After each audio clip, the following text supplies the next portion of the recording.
Edit করতে গেলে অনেক ঝামেলা হবে, মিউট করতে হবে, সাউন্ড অ্যাড করতে হবে, ব্লা ব্লা ব্লা। বাট তুই তো আমরা অনেক উপকার করলি, তুই তো নিজের পায়ে নিজে কুড়াল মারছিস। এখন এত কিছু বুঝি না, তাড়াতাড়ি টাকাটা বাইর কর। টাকাটা যদি না বাইর করোস তাহলে কিন্তু যা যা রেকর্ড হয়েছে সব কিছু আমি ভাইরাল করে দেবো।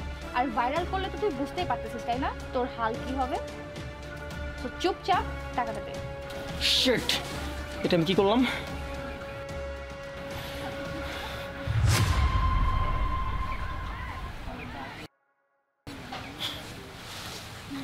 দে টাকা বাই কর। মানে 50,000 টাকা বের কর। তোর কি মাথা খারাপ হয়ে গেছে? আমি তোরে কেন 50,000 টাকা দিতে যাব? আমার মতো ঠিকই আছে, তুই তো হচ্ছে এইটা করার আগে প্ল্যান করছিস, লোক সেট করছিস, ক্যামেরাম্যান আনছিস, ক্যামেরা দিয়ে ভিডিও করছিস, তুই অভিনয় করছিস। আমার তোর কিছুই করা লাগবে না। কি বলতে চাস তুই?